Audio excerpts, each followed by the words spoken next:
Bonjour à tous et à toutes et aujourd'hui je vais vous parler de Peter Monteverdi. Peter Monteverdi est né le 7 juin 1934 à Bâle, en Suisse. Il est le fils de Louise Hurnimann et de Rosolino Monteverdi. Dès son plus jeune âge, il s'intéresse à la mécanique. Il faut dire que son enfance a baigné là-dedans puisque son père était garagiste dans la ville de Binningen. Après l'école, Peter Monteverdi devient apprenti pour la Veiwei Tractor Company. Par la suite, il travaillera également en tant qu'apprenti pour Saurer. En 1950, il décide de créer sa première voiture à partir d'une vieille Fiat Balilla accidentée. Et en 1952, la voiture est terminée. En 1956, son père décède et Peter Monteverdi hérite alors du petit garage de son père qu'il décide de réaménager pour le transformer en concession automobile. Il devient alors le plus jeune concessionnaire pour Ferrari. Parallèlement à ça, il se décide de se lancer dans une carrière de pilote. Il participera à pas mal de courses avec des Porsche ou des Ferrari et il remportera même quelques bonnes positions dans certaines courses. En 1960, il construira ses propres Formule 1 sous la marque MBM et il participera à plusieurs courses et il arrivera même à décrocher quelques victoires. Mais en 1961, il subit un grave accident sur le circuit d'Hockenheim, un accident qui lui a failli lui coûter la vie car les médecins pensaient qu'il ne s'en sortirait pas et qu'il était mort. Peter Monteverdi survivra, mais il décidera alors d'arrêter sa carrière de pilote, c'était beaucoup trop dangereux, et il décidera donc de se reconcentrer sur ses activités en tant que concessionnaire. Il vendra donc des voitures en Suisse pour Ferrari, mais aussi pour Alfa Romeo, BMW, Bentley, Jensen et Lancia. Mais Peter Monteverdi aimerait bien produire ses propres voitures lui-même. En 1961, il réalise donc sa propre voiture, la MBM Turismo, qui est une version sportive de la Ford Anglia. Mais l'auto sera un échec et seuls 2 exemplaires seront produits. En 1963, Enzo Ferrari décide de changer de politique. Désormais, les concessionnaires devront payer les voitures avant qu'elles soient livrées. Ce qui ne plaît pas du tout à Peter Monteverdi, qui refuse de payer les voitures avant la livraison. De ce fait, Enzo Ferrari ne lui fournira plus aucune Ferrari. Et c'est à ce moment-là que Peter Monteverdi se décidera enfin de devenir constructeur automobile. Et 4 ans plus tard, le 11 septembre 1967, il présente la Monteverdi High Speed 375S. L'auto sera designée et carrossée par Frua en Italie, et pour ce qui est du moteur, Monteverdi utilisera un V8 Chrysler 7,2 litres de 375 chevaux. La High Speed est donc une voiture très rapide qui peut atteindre les 245 km/h, mais c'est aussi une voiture sécuritaire qui freine très bien. La High Speed connaît alors un grand succès dans les salons et les premières commandes tombent. Mais après 12 exemplaires produits, Peter Monteverdi décide de briser l'accord qu'il avait avec Frua et décide donc de travailler avec la carrosserie Fissor. Pietro Frua ne sera pas du tout d'accord puisque c'est lui qui a designé la High Speed. Il refuse donc que Monteverdi réutilise son design et souhaite que Monteverdi paye les 12 premières voitures qui avaient été envoyées. Le projet de la High Speed 375L est donc annulé et la 375S est donc restylée. En 1969, la High Speed 375L refait surface mais sous un autre design. L'intérêt de cette version était de proposer 4 places contrairement aux autres High Speed qui n'en proposaient que 2. Par la suite, la High Speed se déclinera en plusieurs versions avec la 375C qui est une version cabriolet et la 375-4 qui est une version berline 4 portes et 4 places. La High Speed recevra également un moteur de 390 chevaux à partir de 1971. Parallèlement à la High Speed, Peter Monteverdi concevra la 2000 GTI, qui est une sportive plus accessible et qui devait être produite pour BMW. En effet, la marque allemande avait contacté Monteverdi pour qu'il leur fabrique une voiture de sport. La Monteverdi 2000 GTI était parfaite, mais elle posait quelques problèmes. Déjà, l'auto devait être produite en Suisse pour être envoyée en Allemagne. BMW devront donc vendre la voiture à un prix assez élevé. C'est pour cette raison que beaucoup d'ingénieurs de BMW préféreront produire une voiture en interne car c'est moins cher et moins compliqué. Du côté de Monteverdi, on se rend compte que ce projet n'est pas idéal non plus. Selon Paul Berger, un ami de Peter Monteverdi, la 2000 GTI n'aurait pas été rentable et Monteverdi n'aurait jamais su produire l'auto à plus de 150 exemplaires par an.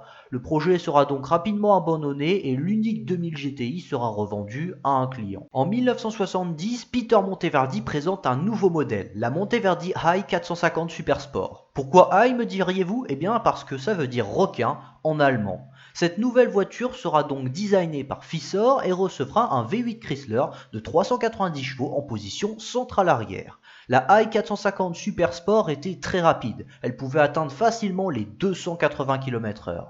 Malgré ses performances, les tests routiers n'étaient pas glorieux, et l'auto avait de gros problèmes mécaniques. La production de la voiture est donc repoussée et en mars 1973, ça y est, Monteverdi ont terminé la voiture, les problèmes mécaniques ont été réglés et ils présentent également une nouvelle version, la version GTS qui pouvait atteindre les 290 km/h. La voiture connaît alors un énorme succès médiatique puisqu'elle affichait des performances folles qui ridiculisaient toute la concurrence. Le problème c'est que l'auto était chère, trop chère. Et oui, on est en Suisse, le coût de la vie est beaucoup plus cher qu'en France. Si déjà la High Speed était très chère, la High 450 c'était encore pire. Mais ce qui a réellement mis fin au projet, c'est la crise pétrolière de 1973. La High 450 sera donc jamais produite en série et seuls 2 exemplaires seront produits, puis 2 autres exemplaires seront réalisés par Peter Monteverdi durant les années 90. Afin de remplacer la High Speed, Monteverdi présentera la Berlinetta GT et la Berlinetta Palm Beach. Ces 2 voitures sont des versions modernisées des High Speed 375S et 375C. Malgré un design réussi, la Monteverdi Berlinetta restera un échec commercial, tout simplement parce que la voiture est présentée un an avant la crise pétrolière. Seules 3 Berlinetta et une Palm Beach seront produites. Étant donné que la crise pétrolière n'est pas un contexte favorable pour produire des voitures, Peter Monteverdi proposera donc ses services de designer pour Opel, Toyota, International Harvester, Subaru et Saurer. Il se lancera aussi dans un projet de yacht Monteverdi. Malheureusement, tous ces projets resteront que des dessins, et en 1975, la High Speed disparaît de la gamme après une production de 168 exemplaires. Et en 1976, Monteverdi présente la Monteverdi Safari, un 4x4 de luxe avec transmission intégrale designé par Fissor et qui se base sur une plateforme de Harvester Scoot. L'auto sera proposée avec un V8 Chrysler ou un V8 International Harvester.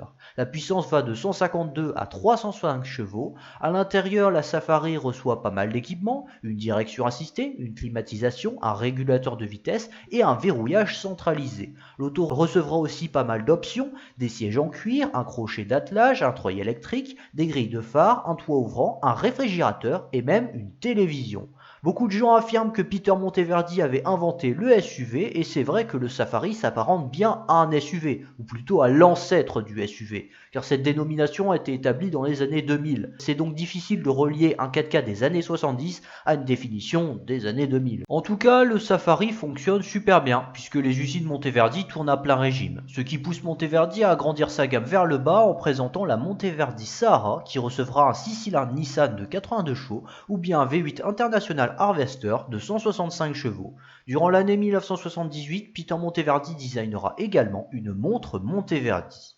En 1979, Monteverdi présente 2 nouvelles versions de la Safari, une version 5 portes et une version blindée, mais ces véhicules ne seront jamais produits en série. Parallèlement à ces projets de 4x4, Peter Monteverdi conçoit une nouvelle berline qui devra remplacer la High Speed. Et en 1977 sort la Monteverdi Sierra. Cette voiture se base sur une plateforme de Plymouth Volare afin d'abaisser les coûts de production. L'auto est complètement recarrossée et reçoit pas mal d'équipements avec des sièges en cuir, une climatisation, des vitres électriques, des sièges électriques, un verrouillage centralisé et un régulateur de vitesse. Elle recevra également en option des vitres teintées. Pour ce qui est du moteur, le client avait le choix entre le V8 5,2 litres de 152 chevaux et le V8 5,9 litres de 180 chevaux. La Sierra sera également disponible en version 2 portes ou 4 portes, en version cabriolet ou en break. Mais à cause d'un prix bien trop élevé, la Sierra ne connaîtra aucun succès et seuls 41 exemplaires seront produits jusqu'en 1980. En 1979, Peter Monteverdi décide de répondre à un appel d'offres de l'armée et conçoit donc plusieurs véhicules militaires. Étant donné que Monteverdi est trop petit pour produire ces véhicules, ils demanderont donc à Saurer de le faire à leur place. Il ne manque plus que l'accord de l'armée pour commencer la production.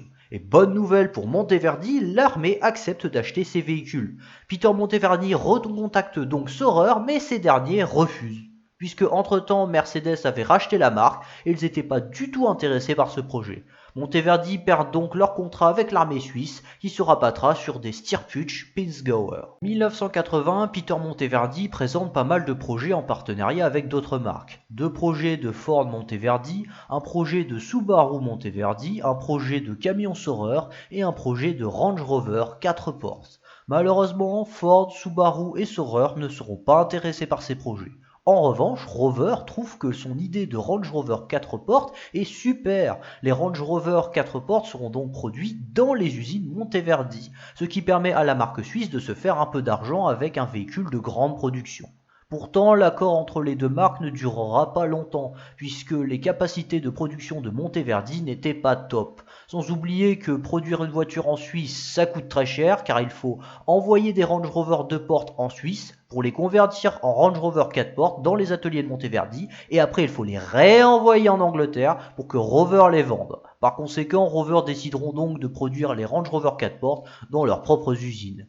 Au total, seuls 150 Land Rover seront produits dans les usines Monteverdi. À l'heure actuelle, ces véhicules intéressent beaucoup les collectionneurs car ces Range Rover étaient badgés Monteverdi. Au début des années 80, la situation n'est pas top pour Monteverdi. La seconde crise pétrolière fragilise les ventes des Safari et des Sahara, ce qui oblige Monteverdi à retirer les gros V8 de la gamme. Ces 4x4 finiront donc par disparaître en 1981, après 2700 exemplaires produits. Tant qu'à la Sierra, elle ne se vendait pas très bien et finira elle aussi par disparaître en 1980.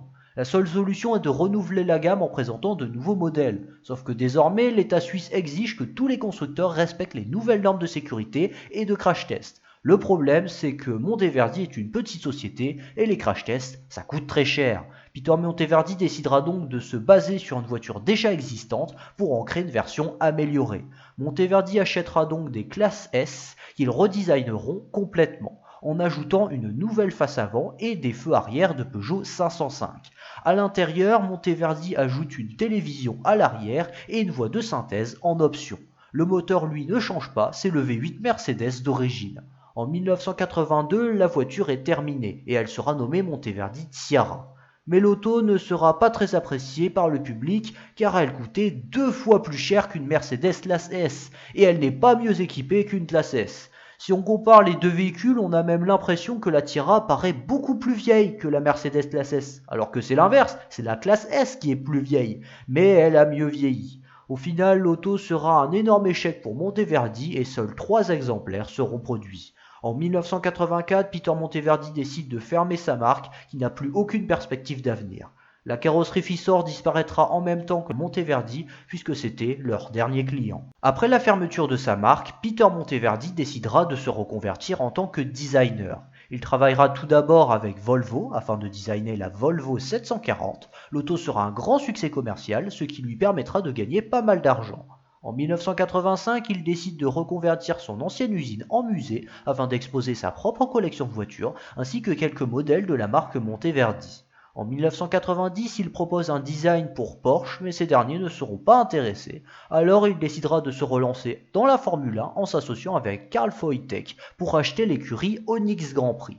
Le problème, c'est que la Formule 1, ça coûte très cher et il faut de l'expérience, beaucoup d'expérience si on veut gagner des victoires. Et l'écurie de Peter Monteverdi ne gagne rien. En fait, pour gagner en Formule 1, Peter Monteverdi aurait dû investir énormément d'argent, mais il ne possédait pas assez, donc il était obligé de faire des économies sur certaines choses. Certaines pièces d'usure, par exemple, n'étaient pas changées, ce qui révoltera les pilotes qui refuseront de conduire des Formule 1 mal entretenues. Dans ces conditions, l'écurie Onyx Monteverdi ne peut pas survivre et fermera donc durant l'année 1990. Peter Monteverdi décide alors de relancer sa marque automobile en développant une nouvelle voiture avec l'aide du designer Klaus Frenzel. Cette voiture se base sur un châssis de Formule 1 Monteverdi hors 1B et sera équipée d'un V8 Ford Cosworth de 658 chevaux. Le but était de concevoir une Formule 1 de route. Et oui, dans les années 90, les supercars étaient à la mode et pour Peter Monteverdi, cela pouvait être intéressant de relancer sa marque en produisant une supercar. En 1992, la Monteverdi i650 F1 est présentée au Salon de Genève, mais ce n'est qu'une maquette. Il faudra attendre 1995 pour voir un premier prototype roulant. La voiture est parfaite, elle plaît au public et plusieurs clients souhaitent acheter la voiture. Mais Monteverdi ne recevront que très peu de commandes. Le problème, c'est que la voiture est bien trop chère à produire et son prix est astronomique. De plus, la i650 F1 avait beaucoup de concurrence, car dans les années 90, si vous souhaitez avoir une supercar, vous pouvez vous adresser à n'importe qui. Les gens ont un choix énorme. Monteverdi est donc un constructeur de supercars parmi tant d'autres. Monteverdi espérait en vendre une douzaine, mais ils n'atteindront jamais ce quota. Et lorsque Peter Monteverdi apprend qu'il est atteint d'un cancer, il décide d'arrêter le projet. La voiture ne sera donc jamais produite en série. Tant qu'aux deux prototypes, ils rejoindront le musée Monteverdi. Peter Monteverdi savait qu'avec son cancer, il ne vivrait pas très longtemps. Alors il décidera de réaliser son plus grand rêve, s'installer au Maroc. Il convaincra son ami Paul Berger de venir avec lui. Ce dernier l'aidera à financer la construction d'une villa. Et les deux hommes passeront beaucoup de temps là-bas, surtout Peter Monteverdi. Il créera même un grand parc pour réunir des animaux. C'était sa grande passion juste derrière l'automobile. Cela faisait déjà plusieurs années que Peter Monteverdi possédait des flamants roses dans sa résidence en Suisse. D'ailleurs, il les emportera avec lui au Maroc pour les mettre dans son parc parmi ses autres animaux. Peter Monteverdi était très épanoui. Il passait davantage de temps au Maroc parmi ses animaux et revenait de moins en moins souvent en Suisse. Malheureusement, son cancer ne l'avait pas oublié. Il sera contraint de revenir en Suisse pour soigner sa maladie et décédera le 4 juillet 1998 à l'âge de 64 ans. Son meilleur ami Paul Berger héritera donc du musée Monteverdi. Il continuera à promouvoir l'histoire de la marque et de son créateur durant de longues années. Mais le temps passe et Paul Berger se fait déjà vieux. Il décidera donc de léguer sa collection à un autre musée pour que l'histoire du dernier constructeur suisse puisse être racontée. Peter Monteverdi avait beaucoup d'ambition pour se lancer dans le domaine de l'automobile en Suisse. Beaucoup de personnes pensaient que c'était de la folie, pourtant il a bel et bien réussi.